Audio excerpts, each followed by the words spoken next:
नमस्कार दोस्तों, स्वागत है आपका मेरे चैनल अरविंद जी के स्टडी एजुकेशन में। होप आप सब अच्छे होंगे और आपकी पढ़ाई अच्छी चल रही होगी। दोस्तों, इस लेक्चर में आज जो टॉपिक हम डिस्कस करने वाले हैं वो है राष्ट्रीय आय, नेशनल इनकम। दोस्तों, राष्ट्रीय आय काफ़ी इम्पॉर्टेंट टॉपिक है और काफ़ी सारे क्वेश्चंस जो हैं कि हमेशा हमने देखा है कि काफ़ी सारे एग्ज़ाम्स में पूछे जाते हैं इस टॉपिक से। तो राष्ट्रीय आय है क्या? किसी देश की उत्पादन व्यवस्था से अंतिम उपभोक्ता के हाथों में जाने वाली वस्तुओं या देश के पूंजीगत साधनों के विशुद्ध जोड़ को ही राष्ट्रीय आय कहते हैं। दोस्तों, इसका मतलब क्या होगा? अगर आसान भाषा में हम समझे तो अगर किसी भी देश में कोई भी वस्तु बनती है, जितनी भी वस्तुएं बनती हैं, उनका जो फाइनल मार्केट प्राइस होता है, जो कि जब वो बन करके तैयार होकर दुकानों में बिकने जाती हैं, जो उनकी अंतिम प्राइस होती है, उन सभी के जोड़ को, उन सभी के सम को हम राष्ट्रीय आय कहते हैं। आसान भाषा में इसका मतलब ये है।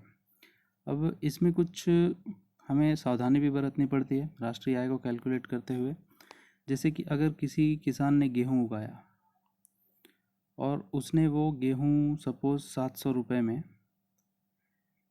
बेचा और फिर उस गेहूँ को किसी मिल वाले ने आटा में उसको पीसा और उसका आटा बनाया और सपोज़ उसने इसे 800 रुपये में बेचा और फिर उस 800 रुपये से किसी कंपनी ने उससे वो आटा ख़रीदा और उसने उसका ब्रेड बनाया या बिस्किट बनाया और उसने उसे 1000 रुपये में बेचा। तो दोस्तों, यहाँ पर हमें जब हम कैलकुलेट करेंगे राष्ट्रीय आय तो हम ये 700, 800 इन सभी चीज़ों को हम कैलकुलेट नहीं करते हैं। हम सिर्फ जो फाइनल प्रोडक्ट होता है हमारा, उसी को कैलकुलेट करते हैं। ठीक है, तो ये इसमें एक सावधानी बरतने वाली बात होती है। और भी इसके काफ़ी सारे मेथड हैं, काफ़ी सारे दूसरे मेथड है, जिनमें की उत्पादन मेथड है, एक प्रोडक्ट मेथड, दूसरा है एक्सपेंडिचर मेथड, व्यय मेथड, और एक है इनकम मेथड यानी कि आय मेथड। तो दोस्तों, उन सभी चीज़ों के बारे में हम डिटेल में किसी और वीडियो में डिस्कस करेंगे। फ़िलहाल यहाँ पर हम कुछ इम्पॉर्टेंट एमसीक्यूज़ जो कि पुराने पहले के पेपरों में आ चुके हैं, उनके बारे में हम यहाँ पर चर्चा करेंगे। तो चलिए देखते हैं। ये एक सिंपल सा इसका फॉर्मूला है जो कि आप लोग याद रखेंगे तो अच्छा है। राष्ट्रीय आय बराबर नेट नेशनल प्रोडक्ट माइनस अप्रत्यक्ष कर प्लस सब्सिडी। तो राष्ट्रीय आय जो होती है उसका फॉर्मूला जो होता है वो ये है, नेट नेशनल प्रोडक्ट्स में से अप्रत्यक्ष कर। अप्रत्यक्ष कर का मतलब होता है इनडायरेक्ट टैक्सेस। इनडायरेक्ट टैक्सेस जैसे कि जीएसटी हो गए, इस तरह के जो टैक्स होते हैं उन्हें हम डायरेक्ट टैक्स कहते हैं। और अगर इनकम टैक्स की हम बात करें या प्रॉपर्टी टैक्स की बात करें तो इन्हें हम डायरेक्ट टैक्स कहते हैं। तो हम यहाँ डायरेक्ट टैक्स की बात नहीं कर रहे हैं, हम यहाँ इनडायरेक्ट टैक्स की बात कर रहे हैं। तो राष्ट्रीय आय क्या होती है? Net national product minus indirect taxes plus subsidy. सरकार, दोस्तों आपको पता होगा, सरकार काफ़ी सारी चीज़ों पे सब्सिडी देती है, तो इसमें सब्सिडी को ऐड किया जाता है, अप्रत्यक्ष कर यानी इनडायरेक्ट टैक्सेस को घटाया जाता है नेशनल प्रोडक्ट्स में से, तब हमें मिलती है राष्ट्रीय आय। तो चलिए दोस्तों, अब हम देखते हैं कुछ एमसीक्यूज़। पहला है, भारतीय निर्यात की मंद प्रगति के क्या कारण हैं? ए, उच्च मूल्य, बी, विदेशी प्रतियोगिता, सी, निम्न स्तर का माल, या डी, उपयुक्त समस्त। तो दोस्तों, इसका जो उत्तर होगा वो डी होगा, उपयुक्त समस्त। तो देखते हैं, क्वेश्चन को समझते हैं। भारतीय निर्यात की मंद गति। निर्यात का मतलब होता है एक्सपोर्ट, मतलब जो सामान हम बाहरी देशों को बेचते हैं उसे हम कहते हैं एक्सपोर्ट। तो भारत का हमारा जो इस समय एक्सपोर्ट है वो काफ़ी कम है, दूसरे की तुलना में काफ़ी कम है। तो इसके क्या कारण हो सकते हैं? पहला दिया है उच्च मूल्य, दूसरा दिया है विदेशी प्रतियोगिता, तीसरा दिया है निम्न स्तर का माल। दोस्तों, अगर हम देखें तो ये जो 3 कारण हैं, यही ऐसे कारण हैं जिनसे कि एक्सपोर्ट में बाधा बनते हैं। जैसे कि अगर उच्च मूल्य का कोई सामान है तो उसे कोई नहीं खरीदेगा। विदेशी प्रतियोगिता, जैसे अगर हम चाइना की बात कर लें, पूरे विश्व में भारत में भी हर जगह हम देखेंगे कि चाइना के प्रोडक्ट हर जगह हमें मिलते हैं। तो वो इसलिए है कि वो इतने कम दाम में इतने कम पैसों में माल बनाते हैं या कोई भी वस्तु देते हैं जो कि किसी और देश के लिए करना काफ़ी मुश्किल होता है।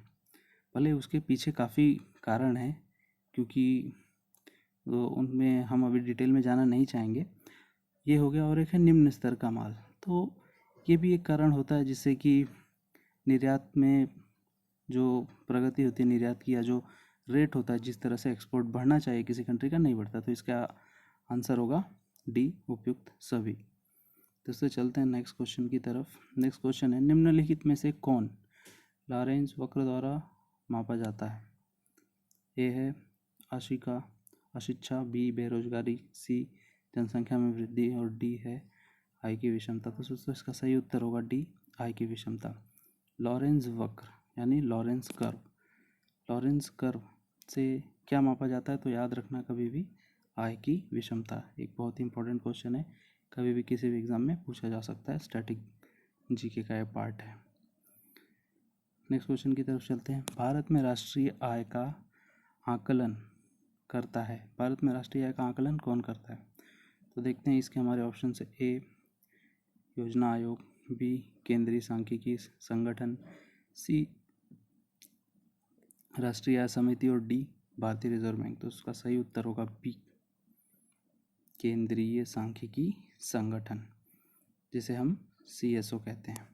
दोस्तों ध्यान रखना, कभी भी राष्ट्रीय आय का जो आकलन होता है या राष्ट्रीय आय को जो मापता है वो है केंद्रीय सांख्यिकी संगठन। कई सारे एग्जाम्स में क्वेश्चन आता है, पहले भी आता था, अभी भी आता है। मोस्ट इम्पॉर्टेंट क्वेश्चन है ये, तो आप इसे हमेशा याद रखें। इसे हम CSO कहते हैं और CSO की स्थापना 1951 में हुई थी और इसका जो हेड क्वार्टर है वो दिल्ली में है। चलते हैं नेक्स्ट क्वेश्चन की तरफ।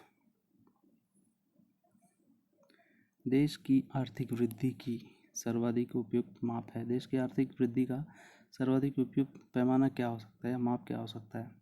ए सकल घरेलू उत्पाद, बी शुद्ध घरेलू उत्पाद, सी राष्ट्रीय उत्पाद, डी प्रति व्यक्ति उत्पाद।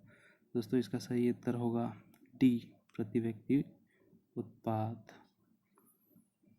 कि इसमें आप देखिए, किसी भी देश की वृद्धि इसे हम कैसे माप सकते हैं कि जब तक किसी देश में रहने वाले जो उसके नागरिक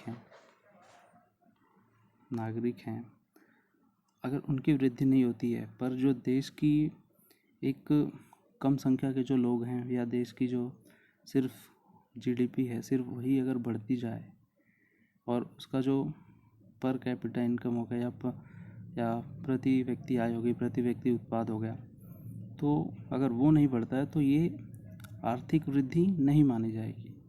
तो इसलिए किसी भी देश की आर्थिक वृद्धि की सर्वाधिक उपयुक्त माप क्या हो सकता है, क्या होता है?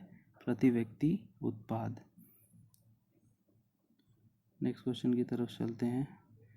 निम्न कारणों से कौन कारण भारत के प्रति व्यक्ति वास्तविक आय में धीमी बढ़त के लिए मुख्य रूप से उत्तरदायी रहा?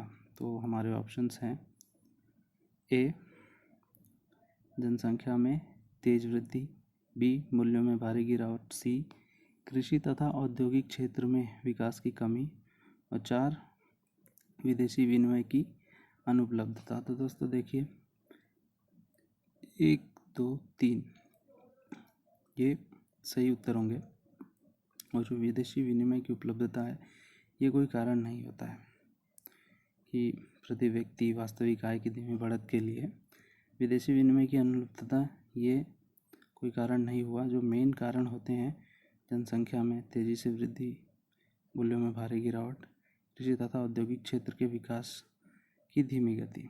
अगर जनसंख्या बहुत ज़्यादा होगी, अवसर कम मिलेंगे, कंपटीशन ज़्यादा होगा, तो प्रति व्यक्ति आय नहीं बढ़ेगी। मूल्यों में भारी बढ़त, अगर मूल्य जो प्राइस है, महंगाई है, वो बहुत ज़्यादा अगर बढ़ेगी तो प्रति व्यक्ति आय नीचे आएगी या नहीं बढ़ेगी या कम होगी।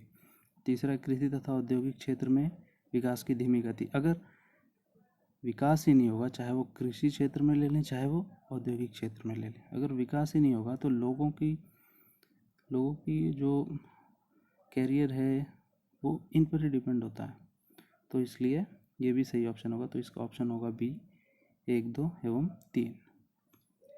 नेक्स्ट क्वेश्चन की तरफ चलते हैं। भारत में निम्नलिखित क्षेत्र में कौन एक क्षेत्र बचत में सर्वाधिक योगदान करता है? तो दोस्तों इसमें हमें बताना है कि भारत में बचत के क्षेत्र में सर्वाधिक योगदान कौन सा क्षेत्र करता है। ए बैंकिंग तथा वित्तीय क्षेत्र, बी निर्यात क्षेत्र, सी घरेलू क्षेत्र और डी निजी कारपोरेट क्षेत्र। तो उसका सही उत्तर होगा सी घरेलू क्षेत्र।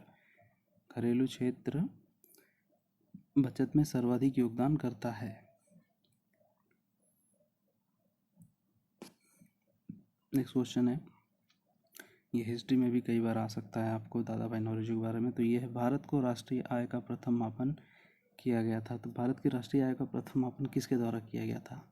ए विलियम डिगबई, बी दादा भाई नौरोजी, सी एम.जी. रानाडे, बी वी.के.आर.बी. राव। तो इसका सही उत्तर होगा बी दादा भाई नौरोजी। तो दादा भाई नौरोजी ने काफ़ी काम किए थे अर्थशास्त्र के क्षेत्र में। इन्होंने पॉवर्टी लाइन को भी निर्धारित करने की कोशिश की थी। इनकी एक बुक है un British rule in India, तो वो भी कई बार क्वेश्चन में पूछा जाता है हिस्ट्री के। और इन्होंने एक और थ्योरी दी थी इकोनॉमिक ड्रेन की, थ्योरी ऑफ इकोनॉमिक ड्रेन, तो ये भी दादा भाई नौरोजी ने दी थी। तो ये बातें आप याद रखना। नेक्स्ट क्वेश्चन है, आर्थिक नियोजन के युग में आरंभ से भारत की सकल राष्ट्रीय आय में कृषि क्षेत्र हिस्सा। तो आर्थिक नियोजन के युग में आरंभ से भारत की सकल राष्ट्रीय आय में कृषि क्षेत्र का हिस्सा। तो क्या होता है, इसमें पूछा है कि कृषि क्षेत्र का जो हिस्सा है वो आर्थिक नियोजन के युग में आरंभ से वो कैसे होता है, बढ़ता है घटता है, इस तरह का ये क्वेश्चन है। तो इसमें पहला है निरंतर कम होता रहता है, दूसरा है निरंतर बढ़ता रहा है, सी है सबसे बड़ा फिर पहले बढ़ा फिर कम हुआ, और डी है पहले कम होकर फिर बढ़ा। तो दोस्तों इसका सही उत्तर होगा सी, पहले बढ़ा फिर कम हुआ, पहले बढ़ा फिर कम हुआ। तो इसका सही उत्तर होगा सी।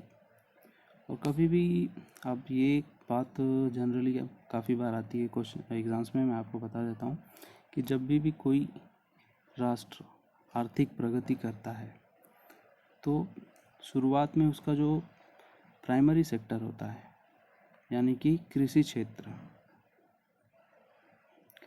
जो होता है उसका योगदान जीडीपी में सबसे ज़्यादा होता है।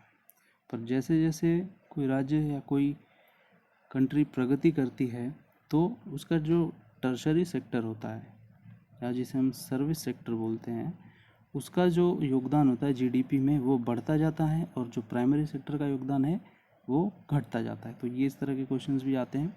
आप ये भी याद रखना कि कभी भी किसी भी डेवलपिंग कंट्री में, जो कि विकसित कंट्री होती है, विकासशील कंट्रियाँ होती हैं, उनमें प्राइमरी सेक्टर का जो हिस्सा होता है जीडीपी में वो शुरू में सबसे ज़्यादा होता है, और जैसे जैसे कोई कंट्री प्रोग्रेस करने लगती है उसका जीडीपी में हिस्सा जो है कृषि क्षेत्र का कम होते जाता है और जो टर्शरी क्षेत्र है उसका बढ़ते जाता है, सबसे ज़्यादा हो जाता है। चलते हैं नेक्स्ट क्वेश्चन की तरफ। निम्न 4 देशों की अर्थव्यवस्था में से किस एक की मार्केट कैप का परिणाम उसके जीडीपी से अधिक है? तो इसका सही उत्तर होगा ए। इसका सही उत्तर होगा ए, यूएसए। इसकी मार्केट कैप इसकी जीडीपी से ज़्यादा है। नेक्स्ट क्वेश्चन है, भारत में कर्मचारियों के महंगाई भत्ते का निर्धारण का आधार है। महंगाई भत्ते का निर्धारण का आधार पूछा है। ए राष्ट्रीय आय, बी उपभोक्ता मूल्य सूचकांक, सी जीवन निर्वहन स्तर और डी प्रति व्यक्ति आय। तो इसका सही उत्तर होगा उपभोक्ता मूल्य सूचकांक। पेमेंट ऑफ ग्रेच्युटी एक्ट 1972 के अनुसार ग्रेच्युटी भुगतान की अधिकतम सीमा क्या है? 10 लाख रुपए। ये आप याद रखना, काफ़ी सिंपल क्वेश्चन था। निम्न में से किस एक में समावित विकास को बढ़ाने की आशा नहीं की जा सकती? निम्नलिखित में से किस एक से समावेशित विकास को बढ़ाने की आशा नहीं की जा सकती? ए राष्ट्रीय आय की ऊंची वृद्धि दर, बी ग्रामीण विकास, सी कृषि विकास या डी कृषकों को पर्याप्त साख। तो इसका सही उत्तर होगा ए, राष्ट्रीय आय की ऊंची वृद्धि दर। नेक्स्ट क्वेश्चन की तरफ चलते हैं। यदि एक दी हुई समयावधि में कीमतें तथा मौद्रिक आय दोनों दुगनी हो जाएं तो वास्तविक आय क्या होती है, पूछा है दोस्तों। दुगनी होगी, आधी होगी, अपरिवर्तित रहेगी। डी, कीमतें वास्तविक आय को प्रभावित नहीं करती हैं। सही उत्तर होगा अपरिवर्तित रहेगी। नेक्स्ट है, राष्ट्र की संपदा में निम्नलिखित में से किसको शामिल नहीं किया जाता है। तो हमारे ऑप्शन है ए खान, बी है बांध, सी मुद्रापूर्ति और डी है पशुपालन। तो इसका सही उत्तर होगा सी, मुद्रापूर्ति। तो दोस्तों हमारा आज का वीडियो यहीं समाप्त होता है। ये थे राष्ट्रीय आय से जुड़े कुछ इम्पोर्टेंट क्वेश्चन जो कि बार बार आते हैं।